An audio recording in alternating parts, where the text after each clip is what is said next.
There are 4 tax documents that every homeowner over 60 should have organized, filed, and ready before the IRS ever comes looking.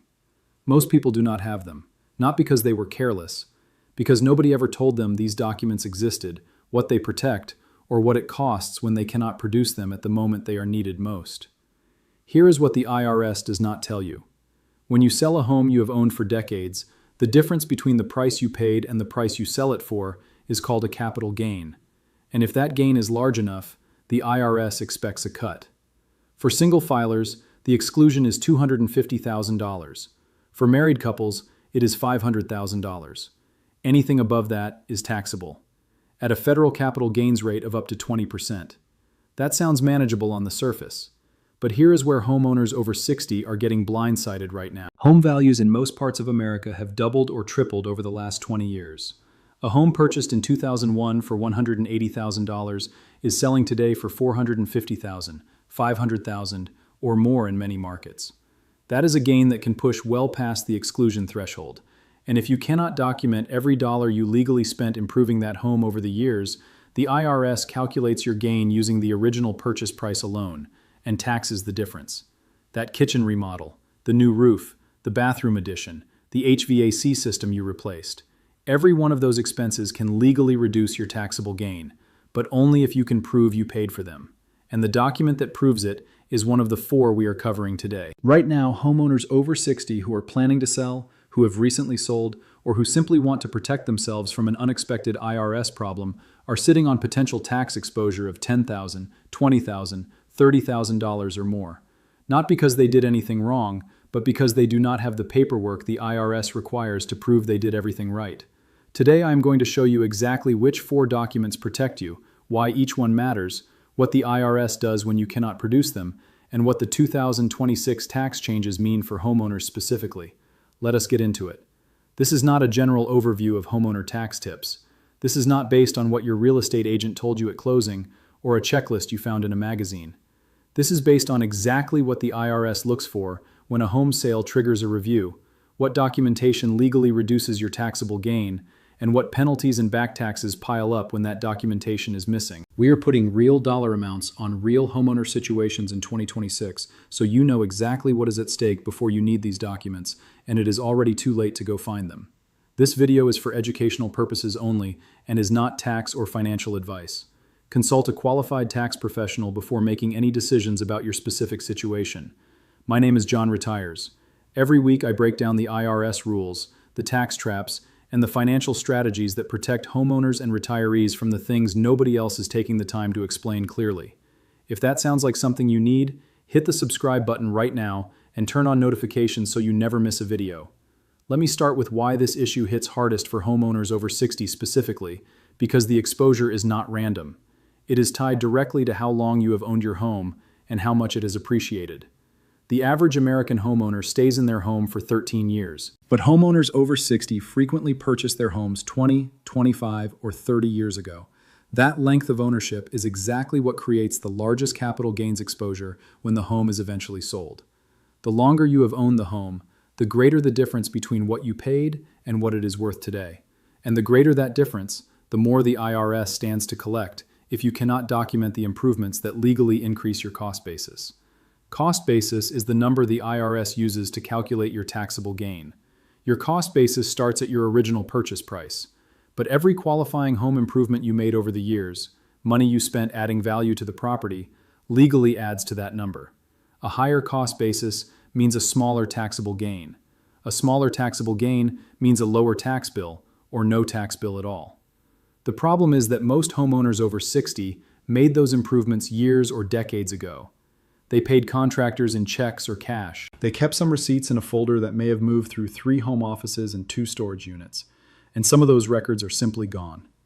When the IRS cannot verify your cost basis because the documentation is missing, they default to the original purchase price, and you pay tax on every dollar of appreciation above the exclusion limit, including appreciation you should have been protected from because of money you legally spent. That is the problem. These 4 documents are the solution. The first document is your original closing disclosure from the purchase of your home.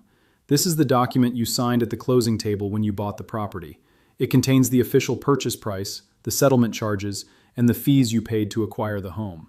Every dollar reflected on that closing disclosure is part of your cost basis from day one. Why this matters for homeowners over 60 specifically is that many people purchased their homes before closing disclosures were standardized in their current form. Prior to 2015, this document was called a HUD-1 settlement statement. The name is different. The function is identical. Whatever it was called when you bought your home, that document establishes your starting cost basis with the IRS. Without it, you are relying on the IRS to accept your verbal claim of what you paid. They will not. If you need to reconstruct this document and cannot locate your original copy, your title company or closing attorney is required to maintain records and can often provide a copy. Your county recorder's office also maintains recorded deed information that can help establish the purchase transaction. Put a dollar amount on why this matters. A homeowner who paid $190,000 in 1999 and sells for $480,000 today has a nominal gain of $290,000. For a single filer with a $250,000 exclusion, $40,000 of that gain is potentially taxable at 15 to 20% federal capital gains rate. That is $6,000 to $8,000 owed to the IRS. But the closing disclosure also includes several $1,000s in acquisition costs, loan origination fees, title insurance, recording fees, that legally add to the cost basis. Without the document, those costs disappear from the calculation. With it, they reduce the taxable gain dollar for dollar. That document, sitting in a file somewhere, could be worth several $1,000s in tax savings on its own. The second document is your home improvement records, and this is where the largest dollar amounts are hiding for most homeowners over 60. Every capital improvement you made to your home since the day you purchased it can be added to your cost basis. The IRS definition of a capital improvement is specific. It must add value to the home, extend the home's useful life, or adapt the home to a new use. Replacing a roof qualifies. Remodeling a kitchen qualifies. Adding a bathroom, a garage, a deck, or a room addition qualifies. Installing new HVAC, new windows, new flooring, all of it qualifies. What does not qualify as a capital improvement, and this distinction matters, is routine maintenance. Painting a room, fixing a leaky faucet, replacing a broken window. Those are repairs. They do not increase your cost basis. But the line between a repair and an improvement is something the IRS scrutinizes. Having documentation that clearly shows the scope and cost of the work removes any ambiguity. The documentation you need for each improvement is straightforward. The contractor invoice showing the scope of work and the total cost. The payment record, a canceled check, a bank statement, a credit card statement, showing you actually paid what the invoice states. And if permits were pulled for the work, the permit record from your local municipality provides independent verification that the improvement happened and approximately when. Let me put a dollar amount on what these records are actually worth. A homeowner over 60 who has lived in their home for 25 years and made the following improvements: a kitchen remodel at $35,000, a roof replacement at $18,000, a primary bathroom renovation at $22,000, new HVAC at $12,000, and a deck addition at $15,000, has $102,000 in legitimate cost basis additions sitting in those contractor invoices. For a married couple with a $500,000 exclusion, that extra $102,000 in documented cost basis means their taxable gain is $102,000 smaller. At a 15% federal capital gains rate, those documents are worth $15,300 in avoided taxes. For a single filer, where the exclusion is already tighter at $250,000, the same documentation could eliminate a taxable gain entirely. That stack of contractor invoices in a file drawer is not paperwork. It is $15,000. The third document is your property tax records, specifically the annual assessed value statements your county sends every year. Most homeowners receive these statements, glance at the number, set them aside, and never think about them again. That is a mistake. Your annual property tax statements serve two specific functions that directly protect you in an IRS review of a home sale. First, they provide a year-by-year record of your property's assessed value, which can corroborate the timeline of improvements. If you added a bathroom in 2015 and your assessed value jumped meaningfully the following year, that record supports your documentation of the improvement. Second, in certain situations involving a home that was partially used for business, a home office, a rental unit, Property tax records help establish the portion of the property that qualifies for various deductions and basis calculations. Beyond the home sale issue, your property tax records are the document that determines whether you are claiming every exemption and reduction you are entitled to right now. In 2026, the majority of states offer specific property tax relief programs for homeowners over 65. Homestead exemptions, senior freeze programs, circuit breaker credits. Many of these programs cap your assessed value, freeze it at a lower rate, or provide a direct credit against your property tax bill. But they are not applied automatically. You have to file. And in most counties, the filing deadline is tied to when your annual assessment arrives. A homeowner over 65 in a state with a senior freeze program who has not filed that exemption is potentially overpaying property tax by $1,000, $2,000, even $3,000 every single year. The annual property tax statement is what triggers the reminder to check. Most people never check. The fourth document is your homeowner's insurance claim history, and this is the one that surprises people most because they never connect insurance claims to their IRS situation. Here is why it matters. When a covered loss damages your home, a storm damages your roof, a fire damages a room, a pipe bursts and floods a bathroom, your insurance company pays you a settlement. That settlement is considered a form of proceeds under the tax code, and how you handle that payment has direct consequences for your cost basis.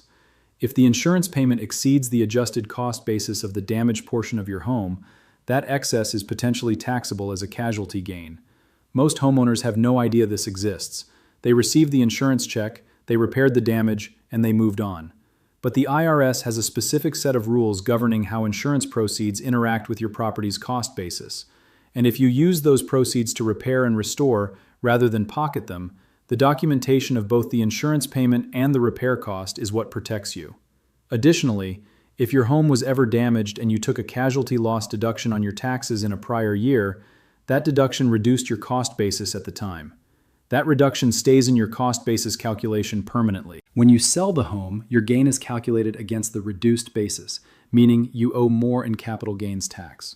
Your insurance claim history, combined with your prior tax returns showing any casualty loss deduction taken, is the documentation trail the IRS follows to verify your current cost basis is calculated correctly. If you cannot produce that trail, the IRS can challenge your stated cost basis with no evidence on your side to counter it. Now you are probably thinking, I am not planning to sell my home anytime soon, so none of this applies to me right now. I will deal with it when the time comes. That is exactly what most people think, and it is exactly why most people cannot produce these documents when they need them. Here is what actually happens when a homeowner over 60 waits until the sale is imminent to locate this documentation. The contractor who did your kitchen renovation in 2011 may no longer be in business. The bank where you held the account that paid for the roof replacement may have been acquired twice, and records beyond 7 years are no longer accessible. The permit office for the addition you built in 2007 may have digitized records incompletely, and your specific permit requires a records request that takes 60 to 90 days to process. By the time the closing date is scheduled and the IRS reporting requirements are triggered, you are working against a timeline that documentation searches were not designed for. What takes 6 months to reconstruct when you have 6 months takes 6 months, even when you only have 6 weeks. The difference is what you are able to prove when the return is filed. The time to organize these documents is now, not because a sale is imminent, because the records that exist today may not exist in 2 years, 5 years, or 10 years. Every year that passes, one more contractor closes, one more bank changes systems, one more storage box gets lost in a move. The documents that protect you are easier to gather when you are not yet under pressure to find them. Here is what changed in 2026 that makes this conversation more important than it has ever been for homeowners over 60.